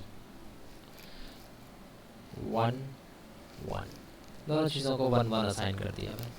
और हम अगर यहाँ पर आकर कहते हैं कि भाई C plus W plus T करें तो क्या होगा इस सिचुएशन में. चलाकर देखें, इसको चलाना चाहिए या अभी कुछ चीज़ें आपके जहन में हैं इससे रिलेटेड? पूरी क्लास से मुखातिब हूँ मैं. तीसरा ऑपरेटर चाहिए होगा ये कह रहे हैं. अच्छा, मैं अपनी थिंकिंग बता देता हूँ कि क्या है. और जो 2 वाले कह रहे हैं वो भी सही हो सकता है कि कहें कि 2 आर्गुमेंट पास करें तो वो भी हो सकता है, सही हो सकता है. मैं अपनी थिंकिंग बता देता हूँ कि क्या है. हो सकता है कुछ स्टूडेंट्स ज़्यादातर वही सोच रहे हो कि जब आप ये कॉल कर रहे हो ना r equal to C plus W plus T, तो सबसे पहले c प्लस डब्ल्यू प्लस होता है, यानी कि वही काम जो पहले हो रहा था, और वो असाइन हो जाता है r को. ठीक है, फिर जब आप प्लस टी करते हो तो एक्चुअली ये काम हो रहा होता है.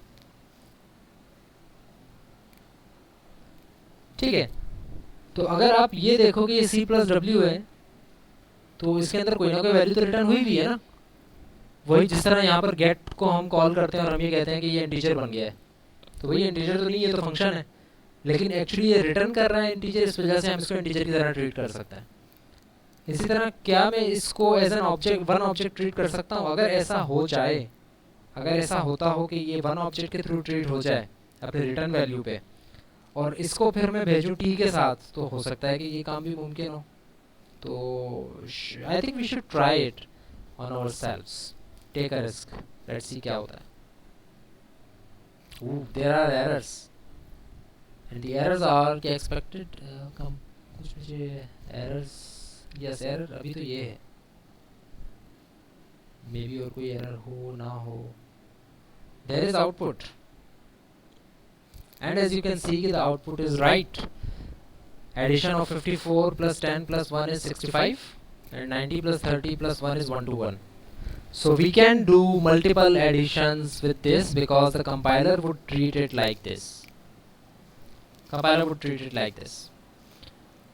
Tell me yes or no, आप डेटा स्ट्रक्चर का कोर्स पढ़ के आ चुके हैं या अभी पढ़ रहे हैं या अगले सेमेस्टर में पढ़ेंगे डेटा स्ट्रक्चर का कोर्स?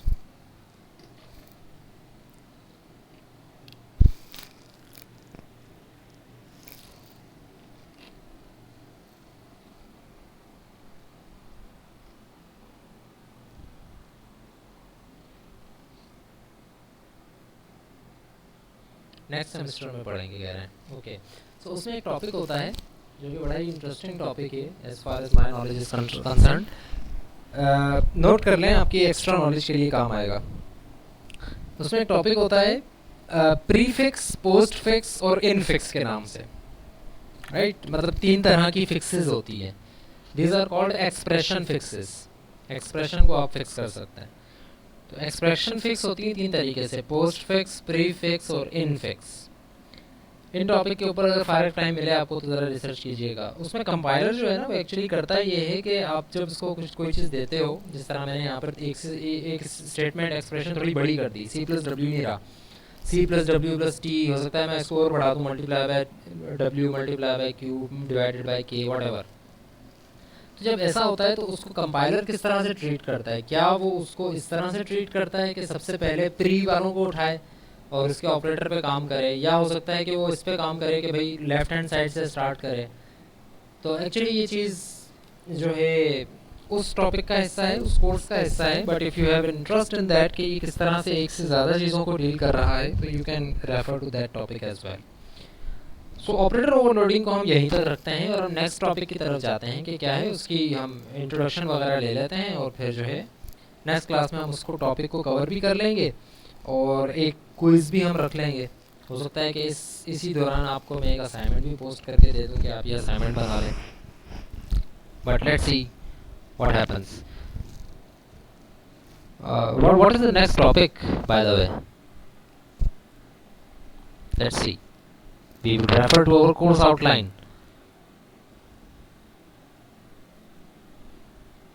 मोहम्मद हनान कह रहे हैं कि टर्शरी ऑपरेटर ओवरलोड नहीं होगा क्या? मोहम्मद हनान मुझे ज़रा एग्जांपल में बताएं, टर्शरी ऑपरेटर होता कौन सा है, कोई एक एग्जांपल बताएं टर्शरी ऑपरेटर की। आई एम नॉट सेइंग कि आपको नहीं पता होगा, आई एम जस्ट सेइंग कि अगर आप उसको ऑपरेट करना चाहो तो यहाँ पर देखो, जब आप टर्शरी ऑपरेटर की बात करते हो तो उसमें एक ऑपरेटर नहीं होता है, एक से ज़्यादा ऑपरेटर होता है। जैसे आप यहाँ पे क्वेश्चन मार्क और कॉलन को अगर आप रेफर कर रहे हो ना, मैं सबको चैट में भेज रहा हूँ कि इन्होंने लिखा क्या है। इन्होंने ये लिखा है, ये एक टर्शरी ऑपरेटर की एग्जांपल है। ओप्स सॉरी, कॉपी नहीं हो सका।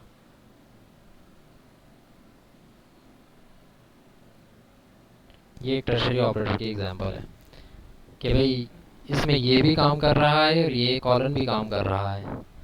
तो इस सिचुएशन के अंदर आप कर सकते हैं, लेकिन अगेन हम हर चीज़ का नहीं देखेंगे। आप कर लीजिएगा, अगर इशू हो कोई तो आप मुझसे भी सेटल कर लीजिएगा उस इशू को। मेरा मकसद ये था कि आपको मैं कम से कम बाइनरी तक ले जाऊँ, उसके बाद फिर टर्शरी अगर आप करना चाहें तो कर लें, नहीं करना चाहें तो देयर इज़ नो इशू। सो हम ऑपरेटर लोडिंग और ओवरलोडिंग और दिस पॉइंटर तक काम कर चुके हैं। अगला काम हमने करना है स्ट्रिंग क्लास के फंक्शंस को देखना है और फाइलिंग करनी है। इफ़ यू कैन सी कि हम फाइलिंग भी ऑलरेडी कर चुके हैं। हम जब स्टार्टिंग में क्लासेस दे रहे थे तो हम फाइलिंग कर रहे थे। स्टार्ट में हमने स्टार्ट क्लास की फाइलिंग से की थी, because filing is not something जो कि ऑब्जेक्ट ओरिएंटेड से ही रिलेटेड हो। तो हमने फाइलिंग को ऊपर करके निपटा दिया था बूलियन के साथ। फंक्शन और रिकर्जन वगैरह भी हमने देखी थी। तो स्ट्रिंग क्लास के फंक्शन को हम देख लेंगे नेक्स्ट वीक की क्लासेस के अंदर। और इफ़ वी आर राइट तो उसके बाद मिड टर्म का एग्ज़ाम होना चाहिए, बिकॉज हमारे 8 वीक्स कंप्लीट हो चुके होंगे। अगर ऐसा नहीं होता है तो हम फिर इनहेरिटेंस के टॉपिक को स्टार्ट कर देंगे। लेकिन अभी हमारा नेक्स्ट टॉपिक है स्ट्रिंग क्लास के फंक्शंस। तो it is a very simple topic, बड़ा ही आसान टॉपिक है। इसकी कोडिंग में कोई ज़्यादा इश्यूज़ नहीं है, सिर्फ इसकी जो है क्या कहते हैं स्ट्रीम्स में हमें थोड़ा सा मसला आएगा। अब आप ज़रा समझ लें कि स्ट्रिंग स्ट्रीम्स क्या होती हैं, और फिर उसके बाद हम चलेंगे उसकी तरफ, स्ट्रिंग क्लास के फंक्शन की तरफ। So give me a minute, मैं ज़रा लेक्चर वो वाला खोल लूँ। आई थिंक उससे मुझे हेल्प हो जाएगी कि मैं आपको टॉपिक किस तरह से लेकर चलूँ।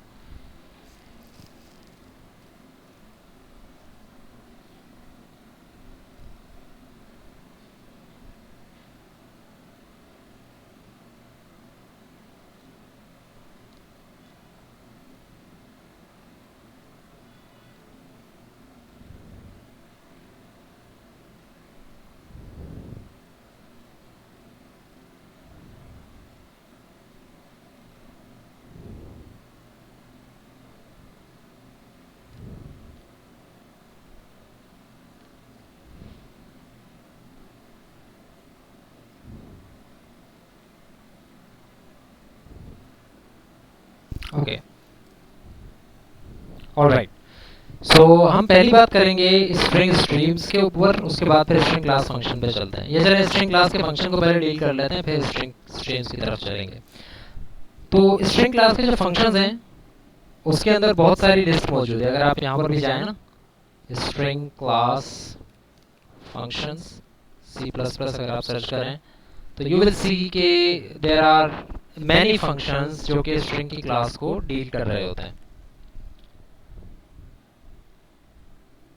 ये आप देखें, जिस तरह भाई ये एक फंक्शन है लेंथ का जो हम ऑलरेडी यूज कर चुके हैं काफी दफा। भाई लेंथ का फंक्शन क्या करता है, लेंथ का जो फंक्शन होता है वो आपको किसी भी स्ट्रिंग की लेंथ रिटर्न कर देता है। अगर आप लिखते हैं str.length तो वो आपको str की जितनी भी लेंथ होगी ना, यानी कि जब तक कि उसका नल कैरेक्टर नहीं आएगा तब तक उसकी लेंथ कैलकुलेट करता रहेगा और वो आपको रिटर्न कर देगा। इसी तरह रीसाइज, आप उसका साइज अगर छोटा करना चाहें, इसी तरह कैपेसिटी, उसकी कैपेसिटी अगर आप देखना चाहें कि एक्चुअली कितनी तक है उसकी स्ट्रिंग, ना सिर्फ ये कि वो स्ट्रिंग में वैल्यू कब तक है बल्कि ये कि वो स्ट्रिंग है कब तक। इसी तरह आर बिगिन और आर एंड का फंक्शन है स्ट्रिंग क्लास के अंदर। जब हम करते हैं ना हैश इंक्लूड स्ट्रिंग, तो एक्चुअली जो फंक्शन जो क्लास इंक्लूड हो जाती है उसके अंदर ये सारे फंक्शंस हैं, बिगिन और एंड। बिगिन का फंक्शन भाई क्या करता है कि भाई this function returns as an iterator to beginning of the string. ये फंक्शन स्टार्ट कर देगा एक आइटरेटर स्ट्रिंग के स्टार्ट पे। फॉर एग्जांपल मैं ये करता हूँ, यहाँ पर मैं लिख रहा हूँ, अब ज़रा नोट कीजिएगा कि मैं क्या लिख रहा हूँ। फॉर एग्जांपल मैं लिखता हूँ integer I equals to begin. Begin अगर मैं करता हूँ तो भाई आई के अंदर पता है क्या आ जाएगा, str.begin। ये स्ट्रिंग क्लास का फंक्शन है, इसको किसी स्ट्रिंग के ऑब्जेक्ट के साथ यूज़ किया जाएगा। तो str.begin जब मैं कॉल करूँगा, ये वाला फंक्शन जब मैं कॉल करूँगा तो आई के अंदर आ जाएगा कि स्ट्रिंग जहाँ से स्टार्ट हो रही है, जो कि होता है ऑफिशियली जो होता है वो होता है 0। स्ट्रिंग कब से स्टार्ट होती है, कौन से इंडेक्स नंबर से स्टार्ट होती है 0 से। इसी तरह str एंड अगर मैं कॉल करता हूँ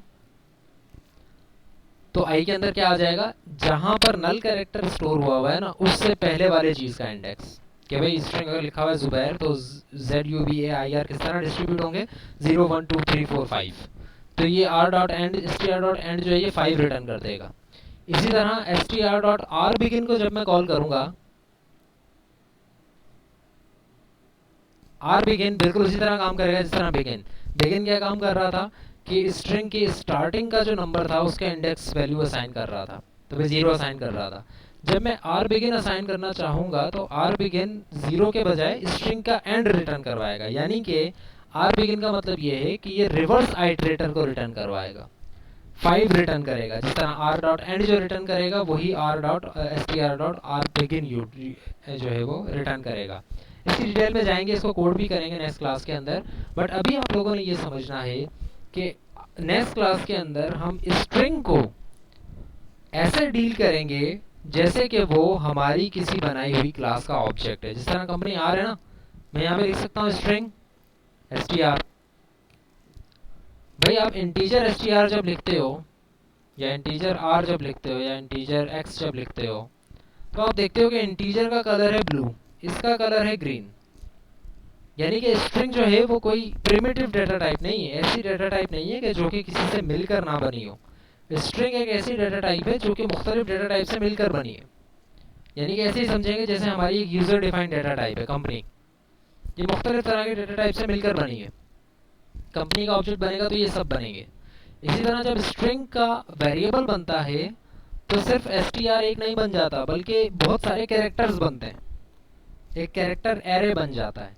तो इस चीज़ को हम ट्रीट करते हैं कि भाई ये एक वेरिएबल है।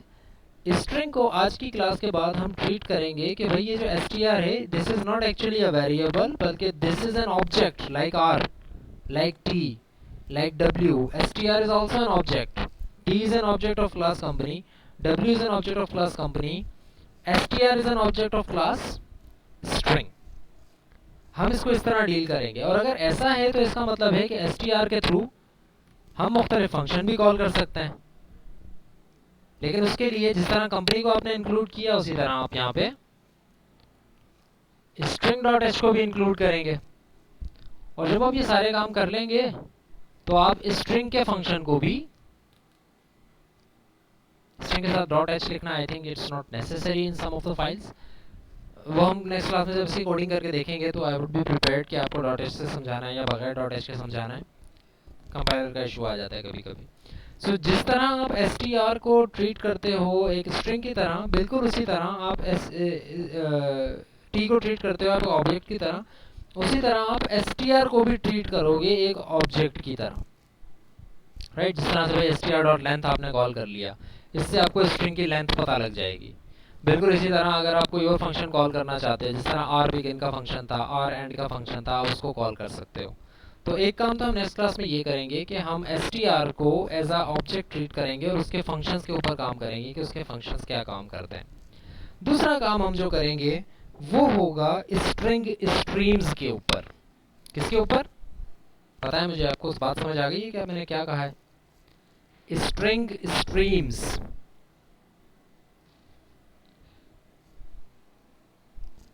राइट करके मुझे बताएं इफ यू आर अवेलेबल और not.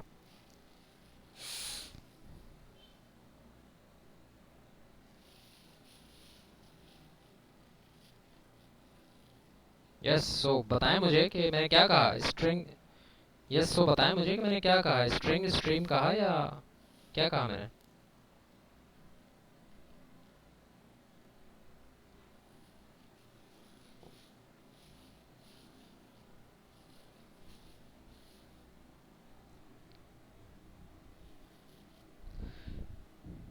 Good, I said string streams.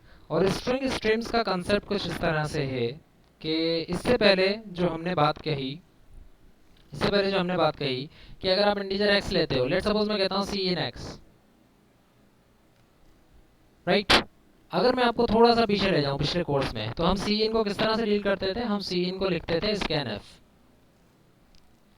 और हम ये लिखते थे कि भाई क्या लिखते थे, जरा जल्दी बताइएगा। scanf, और इसके अंदर आता था $x स्टेटमेंट। ज़रा मुझे याद दिलाएं क्या थी scanf की? हाँ, इसके अंदर हम ये लिखते थे, यस याद आ गया, %d और $x। ठीक है, तो भाई जब ये scanf काम करता था तो पता है क्या काम करता था? scanf ये काम करता था कि वो कीबोर्ड से एक चीज़ रीड करता था, कोई भी चीज़, जब तक आप एंटर प्रिंट नहीं करते, एंटर को क्लिक नहीं करते। वो p लिखो या 9 लिखो या u लिखो या $साइन लिखो, कुछ भी लिखो, वो उसको रीड करता था। और जब आप एंटर कर देते थे तो वो एक सर्टेन जगह पर रख देता था उसको। ठीक है, अब सर्टेन जगह को मैं सर्टेन जगह ही कह रहा हूँ कुछ देर के लिए। वो उसको एक सर्टेन जगह पर रख देता था और फिर ये देखता था कि उसको किस तरह मुझे इंटरप्रेट करना है। तो भाई किस तरह इंटरप्रेट करना है? As a digit. अगर मैं a लिखूं तो a ना आए, बल्कि a की इंटीजर वैल्यू आए, डिजिटल वैल्यू आए 97। इस तरह कैपिटल A है तो 64 आए। तो ये बात तो यहाँ पर ये बताई जा रही है कि वो जो चीज़ आपने रीड की है, जो कि आपने एक सर्टेन जगह पर रखी है, उस चीज़ को इंटरप्रेट करो एज अ डिजिट और सेव कर दो x में। इसी तरह जब आप स्ट्रिंग रीड करते हो तो स्ट्रिंग के सिचुएशन में भी आपने ये काम किया और आपने कहा कि उसको रीड करो, उसको एज एन स्ट्रिंग रीड करो और किसको असाइन कर दो? इस स्ट्रिंग को असाइन कर दो। ठीक है, बात समझ में आ गई। अभी तक हम यही काम कर रहे थे सिर्फ। अब जो नेक्स्ट काम आपने करना है ना, जो हम सीखेंगे नेक्स्ट क्लास के अंदर, वो ये होगा कि वो जो सर्टेन जगह मैं कह रहा हूँ ना कि भाई कीबोर्ड ने एक चीज़ रीड की और असाइन करने से पहले उसने एक सर्टेन जगह में रख दी, हम उस जगह को कहते हैं स्ट्रीम। स्ट्रीम का मतलब होता है नहर। तो वो जो एक स्ट्रीम बनी हुई होती है ना, उस स्ट्रीम को हम यूटिलाइज करेंगे नेक्स्ट क्लास में। और उस स्ट्रीम का फ़ायदा ये होता है कि उसको आप as a temporary variable use कर सकते हो। फॉर एग्जांपल भाई एक स्ट्रिंग है, उसको मुझे मैनिपुलेट करना है कि इसके आखिर से स्टार्ट करके इसको मुझे रिवर्स करना है या वॉट। तो मैं क्या करूँगा, मैं उस स्ट्रिंग को डील करना स्टार्ट कर जाऊँगा। बेहतर तरीका ये है कि क्यों ना मैं उस स्ट्रिंग को एक स्ट्रीम में डाल दूँ। स्ट्रीम का मतलब ये है कि फर्स्ट इन फर्स्ट आउट वाली चीज़, कि जो पहले चीज़ रीड हुई है वो पहले रीड हो, जो आखिर में आई है वो आखिर में रीड हो। एक नहर की तरह, जिस तरह नहर में पानी बह रहा होता है, तो जो पानी का हिस्सा बिल्कुल पीछे है आप उसको आगे से एक्सेस नहीं कर सकते, आपको उसको बहने देना पड़ेगा। पहले वाले पानी को आपको एक्सेस करना पड़ेगा, जो आपके सामने है उसको एक्सेस करें, उसको निकालें या उसको आगे जाने दें, फिर जो पीछे चीज़ पड़ी हुई है वो आगे आएगी, पिछला पानी आगे आएगा। इसी तरह हम स्ट्रिंग स्ट्रीम को भी इसी तरह यूज़ करेंगे कि हम स्ट्रीम के अंदर एक स्ट्रिंग को डाल देंगे और उस स्ट्रिंग को एज ए स्ट्रिंग रीड नहीं कर रहे होंगे। हम ये नहीं करेंगे कि भाई सी आउट स्ट्रिंग या उस स्ट्रिंग की लेंथ बताए, बल्कि हम उस स्ट्रिंग के एक एक कैरेक्टर को रीड कर रहे होंगे वन बाय वन हम उस स्ट्रीम में से देखेंगे कि अब क्या आया है स्ट्रीम में, अब क्या आया है स्ट्रीम में, अब क्या आया है स्ट्रीम में, और उसके बाद जो चीज़ हमारी डिज़ायर्ड होगी हम उस तक पहुंच सकते हैं। तो इस स्ट्रीम को भी हम इंशाल्लाह इस्तेमाल करेंगे नेक्स्ट क्लास के अंदर, और हम स्ट्रिंग क्लास के फंक्शंस को भी इस्तेमाल करेंगे। होपफुली अगर नेक्स्ट क्लास हमारी आखिरी होती है मिड से पहले तो हम यहीं तक टॉपिक्स को रखेंगे, वरना हम नेक्स्ट वीक के अंदर रिवीजन करेंगे कुछ टॉपिक्स का, और फिर उसके बाद नेक्स्ट से नेक्स्ट वीक में अगर मिड नहीं होता है तो हम इनहेरिटेंस को स्टार्ट करेंगे। Is there any question, any query, कोई चीज़ अगर आपने समझनी है, हमारे पास अब भी 10 मिनट हैं, तो utilize that time as much as you can, rather than कि आप ये कहते हैं कि भाई लेक्चर रिकॉर्ड हो जाएगा तो बाद में हम देख लेंगे। सो इट्स बेटर कि आप अभी उस क्वेश्चन की वे को ज़रा देख लें, और उसके बाद जो है आप ये 10 मिनट को यूटिलाइज करें ताकि आपको ज़्यादा से ज़्यादा फ़ायदा हो। Any question, you can raise your hand as well. I'm not going to dismiss the class before 5:30. Don't worry, आप ऐसा ना समझें कि अगर आपने क्लास कोई क्वेश्चन नहीं पूछा तो फिर हमारी क्लास अभी ख़त्म हो जाएगी। Don't say that. आपकी क्लास में कोई छोटा टॉपिक लेकर आपको यहाँ पर थोड़ा सा उसका नो हाउ करवा दूंगा ताकि हम नेक्स्ट क्लास में ज़्यादा से ज़्यादा प्रिपेयर्ड हो। अब्दुल करीम पूछ रहे हैं कि एग्ज़ाम्स ऑनलाइन होंगे या ट्रेडिशनल वे में। आई थिंक एग्ज़ाम्स ऑनलाइन होंगे, ट्रेडिशनल वे में नहीं होंगे। It is a very far fetched thing कि वो ट्रेडिशनल वे में हो। सो एग्ज़ाम्स ऑनलाइन के लिए ही प्रिपेयर रहें आप। Anyone else?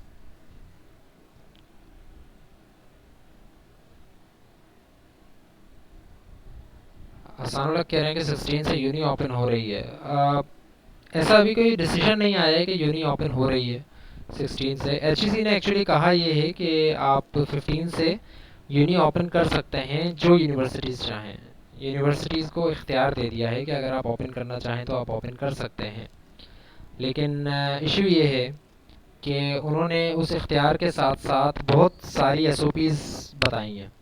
उन्होंने कहा है कि अगर आप खोलेंगे तो आपको एचईसी से वेरिफिकेशन करवानी पड़ेगी, और एचईसी से वेरिफिकेशन के लिए ये 15-20 चीज़ें कंप्लीट होनी चाहिए, और उन 15-20 चीज़ों में बहुत सारी चीज़ें हैं कि आपके पास हॉस्पिटल होना चाहिए, साथ आपके पास स्टाफ होना चाहिए, साथ आपकी मिनिमम लोग आने चाहिए, आधी क्लासेस आपकी ऑनलाइन चलनी चाहिए, आधी क्लासेस आपकी ऑफलाइन चलनी चाहिए, और जो ऑफलाइन क्लासेस चल रही हैं उसमें पूरी क्लास नहीं आए, कम क्लास आए, 30 बच्चों की जगह आपको 10 बच्चों को बिठाना पड़ेगा। इस तरह की बहुत सारी चीज़ें हैं। तो आई डोंट थिंक कि यूनिवर्सिटीज़ जो हैं they can afford opening the universities at 15 जिस तरह के हालात चल रहे हैं। बट अगेन फिर भी अगर हालात होपफुली बेहतर हो जाते हैं तो आई थिंक 15 से ओपन कर सकते हैं universities with proper SOPs. I am not sure about this कि पेपर एमसीक्यूज़ होंगे या नहीं। आई am not sure about this at all. I am trying कि एमसीक्यूज़ भी हो, ओपन बुक भी हो सकते हैं, बट क्योंकि अभी तक क्वेश्चन पेपर बना नहीं है तो आई कैन नॉट से क्या ऐसा ही होगा या नहीं होगा। ओके, जिनके क्विज़ेस निकल गए हैं उनको मैं दोबारा बताता चलूँ कि क्विज़ेस हम बहुत सारे लेंगे इंशाल्लाह। 2 हमारे हो चुके हैं, हम चाह रहे हैं कि 4 से 5 और हो जाएं, लेकिन उसमें से हम काउंट सिर्फ 3 करेंगे। तो अभी तक भी अगर आपने क्विज़ेस नहीं दिए हैं तो आप अगर अगले 4 दे देंगे तो आपके साथ कोई मसला नहीं होगा। और असाइनमेंट भी अगर आप इसी तरह करना चाहें तो असाइनमेंट भी आप इसी तरह कर सकते हैं, क्योंकि असाइनमेंट भी हम हो सकता है कि बेस्ट कैलकुलेट करें, not confirm but probable. Next quiz के टॉपिक्स में से एसोसिएशन है, एग्रीगेशन है, कंपोजिशन है, दिस पॉइंटर है। ये हमारे वो टॉपिक्स हैं जो कि हमने फर्स्ट सेकंड क्विज़ के बाद पढ़े हैं, और सिर्फ यही पॉइंटर्स की जो यही टॉपिक्स हमारे इंक्लूडेड होंगे उसके अंदर। जो टॉपिक मैंने नहीं कहा है वो भी इंक्लूड हो सकता है अगर हमने वो क्विज़ 2 के बाद पढ़ा है तो। लैब, ये हमारी लैब सेशन तो होगा ही, अली मुर्तज़ा पूछने लैब होगी। लैब सेशन हमारा होगा, लेकिन लैब उस तरह से नहीं चल पाएगी हमारी जिस तरह पहले चलती थी कि आपको लैब मैनुअल्स मिले हैं, लैब असाइनमेंट्स मिले हैं, लैब का क्विज अलग हो, ऐसा कुछ नहीं होगा। So it would be just formality for a lab, और उस लैब के अंदर हम ज़्यादा से ज़्यादा सीखेंगे। आपको टास्क वगैरह उस तरह से नहीं मिल सकते because there are no computers in front of you. मतलब चेक नहीं किया जा सकता उसको। I can not take a round like in a physical lab. Assignment का रिज़ल्ट कब आएगा? ठीक है, असाइनमेंट का रिज़ल्ट पता नहीं कब आएगा, क्योंकि अभी तक मैं तो सिर्फ I am mentally preparing my self कि आप लोगों ने जो असाइनमेंट्स भेजी हैं मुझे जिस तरीके से, उसको मैं किस तरह से डिक्रिप्ट करूँ। तो पहले मैं इस मरहले से अगर निकल जाऊँ तो फिर मेरे पास असाइनमेंट्स होंगी चेक करने की सिचुएशन में। अभी सिर्फ आई एम कैलकुलेटिंग कि कैसे मैं डिक्रिप्ट करूँ ताकि मैं असाइनमेंट चेक करने की सिचुएशन में आ जाऊँ। बहुत सारे इश्यूज़ हैं उसमें, किसी ने नाम सही नहीं रखे फाइल्स के, किसी ने जिप नहीं करके भेजी, किसी ने अलग अलग फाइल्स भेज दी हैं, बहुत सारे इश्यूज़ हैं। लैब के मार्क्स, अच्छा मार्क्स डिस्ट्रीब्यूशन जो है ना, अब्दुल कादिर पूछ रहे हैं, मार्क्स डिस्ट्रीब्यूशन भी थोड़ी सी ट्वीक होगी अब। मार्क्स डिस्ट्रीब्यूशन अब जो हमने पहले की थी वो मार्क्स डिस्ट्रीब्यूशन नहीं चलेगी सिर्फ, जिस तरह अगर आप यहाँ देखें ना, तो I am also working on these files as well. तो इससे पहले जो था वो इस फाइल के अंदर हमने देखा था कि लैब के अंदर मार्क्स जो थे काफ़ी सारे डिस्ट्रीब्यूटेड थे, कि लैब किस तरह से डिस्ट्रीब्यूट हुई है। लेकिन इस दफ़ा जो है ऑनलाइन क्लासेस के बाद जो लैब की टाइमिंग्स है, आपकी क्विज़ेस के मार्क्स भी मैंने यहाँ पे वैसे अपलोड कर दिए हैं, you can access those as well. कुछ इश्यूज़ थे मार्क्स में, उसको भी हम डील करेंगे, लेकिन अभी नहीं। अभी जो मार्क्स मेरे पास एलएमएस से है मैंने वो अपलोड कर दिए हैं, मेरे पास इश्यूज़ नोट हुए हैं। अगर हम लैब मार्क्स की तरफ जाते हैं तो यहाँ पर असाइनमेंट्स भी थी और सारी चीज़ें थी, लेकिन अभी हम सिर्फ मिड फाइनल और प्रोजेक्ट को लेकर चल रहे हैं। और हो सकता है कि ये मिड भी ना हो, ये फाइनल भी ना हो, सिर्फ आपसे मैं एक लैब का प्रोजेक्ट बनवाऊँ और उसी को 15 नंबर दे दूँ। सो अभी आपकी जो मार्क्स डिस्ट्रीब्यूशन है वो ट्वीक होगी आगे चल के, it's not hard and fast. No idea Krishna Lal, अभी तक कोई आइडिया नहीं है कि अगर पेपर ओपन बुक होता है तो क्या उसकी टाइमिंग पे कुछ फ़र्क पड़ेगा। आई थिंक टाइमिंग पे कोई फ़र्क नहीं पड़ेगा, लेकिन उसकी एसओपी अभी बनेगी कि वो किस तरह से बनाया जाएगा। No idea Hadiqa Arif, mids की डेट का अभी कोई आइडिया नहीं है। अगर ऑफिशियली चला जाए तो नेक्स्ट वीक हमारा मिड होना चाहिए। आई थिंक 8 वीक हमारे अब हो चुके हैं। अगर ऐसा नहीं है, मिड थोड़ा 1-2 वीक पोस्टपोन हो जाते हैं, तो उसके लिए भी मैं कुछ कह नहीं सकता, हो सकता है हो सकता है ना हो। प्रोजेक्ट के लिए एसओपी हम बनाएंगे इंशाल्लाह, हम नाबिद। अभी इंडिविजुअल होगा या ग्रुप में होगा ये अभी मैं कंफर्मेशन के साथ नहीं कह सकता। If there are no more questions, I am now officially dismissing the class. Thank you very much. You can all leave the class. If anyone else has a question, you can ask. Otherwise, you are free to dismiss the class. Participants आपने ले लिए होंगे, I think जो CR हैं उन्होंने email मुझे कर दी होगी।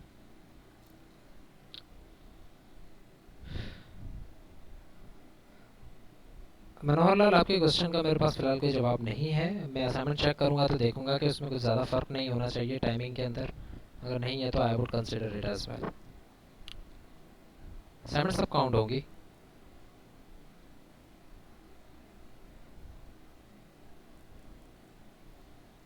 या प्रोबेबल, अफनान हुसैन ने कमेंट किया है। I think it can be possible, I am not sure.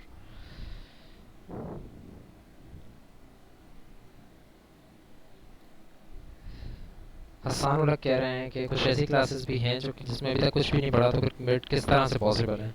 So again this is not our headache. आपका हेडेक सिर्फ यही है कि आप अभी तक की सारी चीज़ें अपने पास रेडी रखें, समझी भी हों। इट्स नॉट योर हेडेक कि मिड कब होंगे, कैसे होंगे, वो फिर अथॉरिटीज डिसाइड कर लेंगी। तो you should be prepared for everything जो कि अभी तक आपने पढ़ी हो हर कोर्स की। It would be better. Alright then, thank you very much. See you next week इंशाल्लाह। अल्लाह हाफिज़।